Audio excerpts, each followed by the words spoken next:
Okay, well, we were just bringing Koning to do his final character test for the KWPN, so, but while he is here warming up, I was asked to talk a little bit how we school and train the horses at home, yeah, and so what for us is important during the development of a young horse, yeah, is first of all keep the horse sound, healthy, yeah, and that the horse enjoys the work, yeah.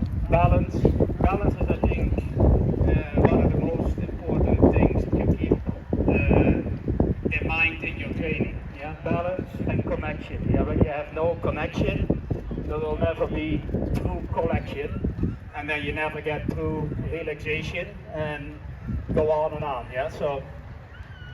And it's for every horse a little different. This one is now 7. He's for his age, as young horse, he was always a little bit tall. Yeah, maybe not as finished and developed as some of other horses. So he has taken a little bit longer to get to this point. But now you can see he's has confidence. He's steady in the connection. Yeah, he carries himself well.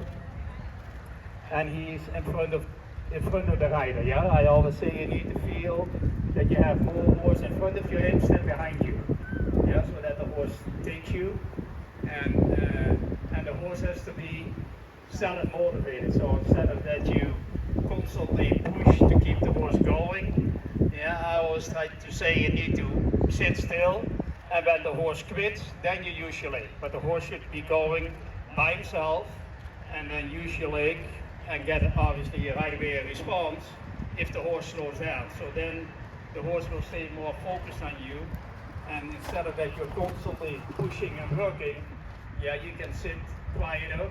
Yeah, you can see that by Ashlyn, yeah, she sits quiet, she has the horse in front of her hips going to the bit, and she only uses her leg, yeah, when the horse slows down or when she asks for a little bit more, yeah. So now she can come across the diagonal, and then at this age, yeah, you work on a little bit, bringing the horse back on his hind leg, and at this age you can also see if the horse has talent, yeah, for the higher level. So here you can see she brings the horse back, but he stays in front of the leg, yeah, and that's all you do, and then you go out, yeah. So this way you can see it stays even, balanced, and for the horse itself, he just thinks he has to trot a little slower. It's not that he thinks from, oh, now I'm gonna have to be off, and you're gonna push and hold it. Yeah, but you keep the balance. Yeah, and the idea is that you just slow him down, and that the horse knows from, oh, I can only go stop, or I can only go to the walk until the rider asks me to or let me to. Yeah. So I'll do that again. Right. Good. And now you go out. And it's always important that you don't wait until things go wrong. So you go out before it falls apart, yeah? So that way, yeah, you can maintain the connection, you maintain the harmony. So then we can do a few tempo changes, yeah? And when you ask for tempo changes, it's not that you want to speed up, you just want to tell the hind legs, yeah, engage, and then you just see how much you get. So here, ask for a little bit medium. Oh yeah. Good.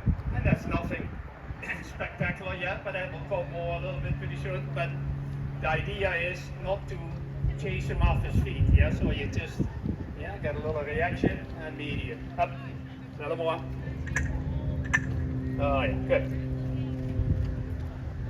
So, and it develops automatically more. In another year of work, yeah, he will come higher, yeah, but it is not that as a young horse you push him up to more expression. Yeah, you want to maintain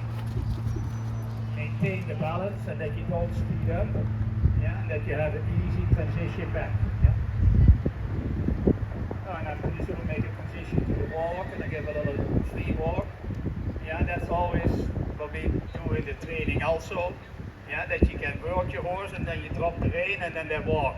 Yeah, so yeah, a lot of times you see horses that start jigging, and that's a lot of times inattention. Yeah, and that's something you can cover up in the trot and in the canter But the moment you go to the walk, yeah, then the walk gets messed up, yeah, and then in the walk, because it's a 4-beat and it has no suspension, you have very little influence, yeah. So for us, the walk is a gate wherein you check if your work and your front and canter is correct, yeah. And the walk, you just try to maintain the quality of the walk that the horse has from Mother Nature, yeah.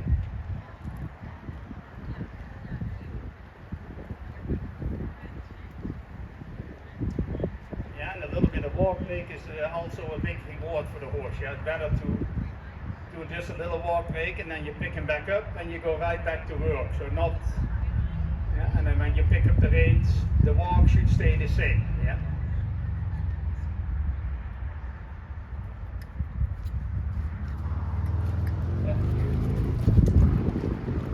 So you can see that the horse is going to the bit. Yeah. So when the hands go forward, yes, you should can do now a circle. Then you just go rising trot and let him stretch his neck.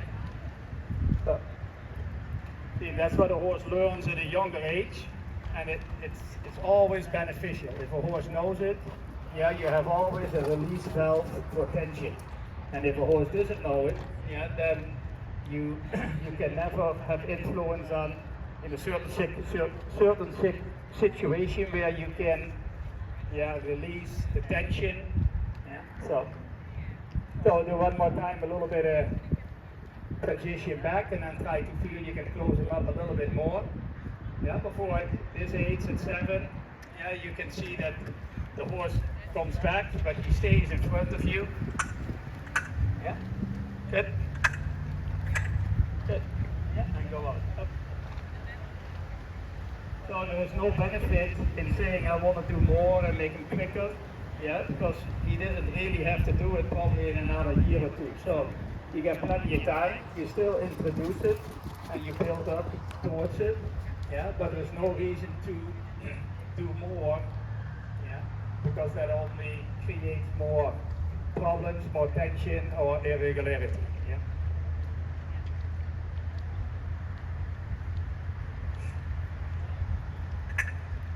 Okay, so I'm ready, yeah, you do a little bit of canter. Yeah, I always say at home, do the first 10 minutes are the most important in your ride. You have the first 10 minutes, you should have always the same. Yeah, you should always check if your horse feels the same so that you have a baseline that you can build up from there. Yeah, so if you finish correctly, then you start the same way. And then when you go to a horse show, you have a horse that's going to be the same. Yeah, so you don't really change anything. Yeah.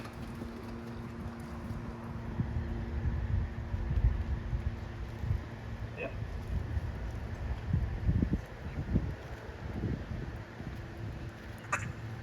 Yeah.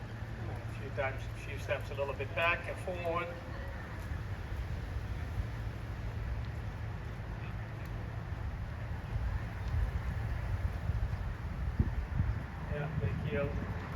Oh, and then now he's at this age, so that you start a little bit introducing, yeah, your quarter pirouette. So here we start usually by making the horse canter in the speed of the walk, and then you let the shoulders turn. So it's not like trying to make a full pirouette or trying to make a lot of commotion. Just you canter in the speed of the walk, yeah, and then you just let the shoulders turn and keep going. Good.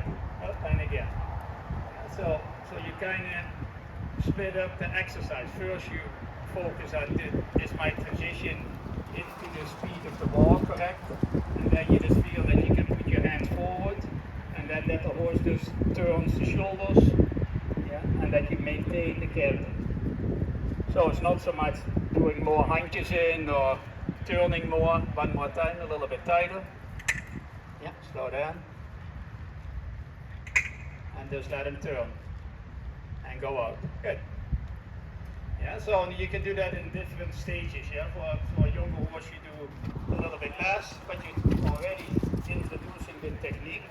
Yeah, and then the more that the horse understands and gets stronger, you can do more. Yeah, yeah. Go change aim and do flying change.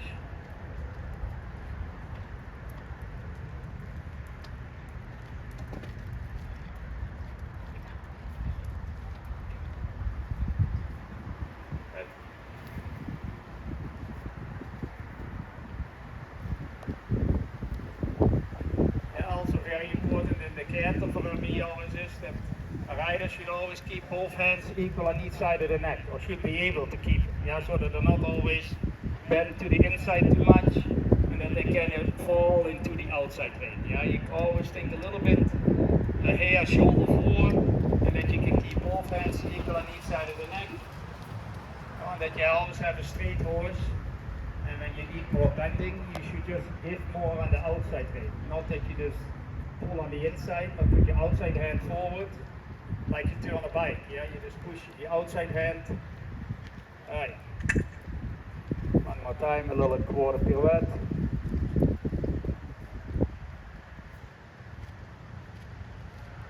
Yeah.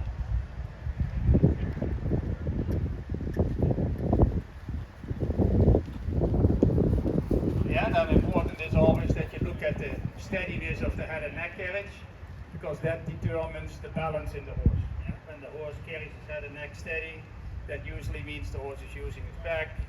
Yeah, and there is good salad carriage, good balance. Alright. Do once like a little bit of lengthening in the canter. We always do it a little bit leg heeled after quarter line or center line, then you go medium and then go back in the leg heel. So they really come back on the hind leg and on your upper body. Alright, and then yeah, now just leg good. Now we can make the line changes.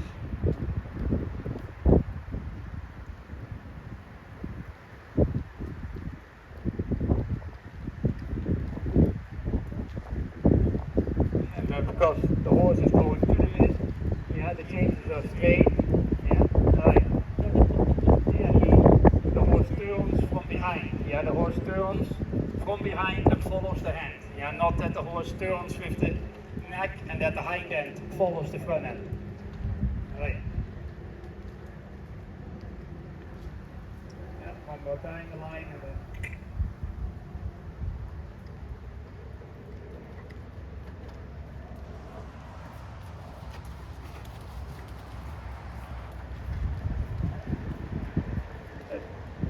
Yeah, so in here, yeah, the rideability, the straightness, yeah, and to get more expression, that all comes here pretty soon, eh? Yeah.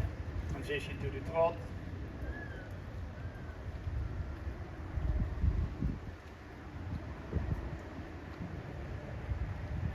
Right. See, after the canter, usually the trot should get a little bit better, eh? Canter is usually a gain, but then you get a little bit more impulsion. Oh yeah, so now you can try to do a little bit towards passage, see how that looks, but it's all just introduction. Yeah, but the horse is only 7 and no, that's okay, good. Alright, when you feel that the horse has to come in front of you, off the ground. Oh yeah, one more time. Slow down a little more, yeah. Oh, good. Easy, good. Oh. A little bit smaller, right. Good.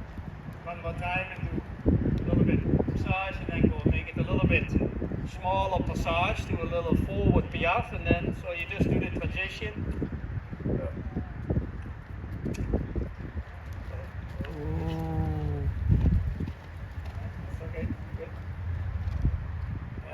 See, you know, the horse is yeah, sensitive, but he's still obedient, yeah?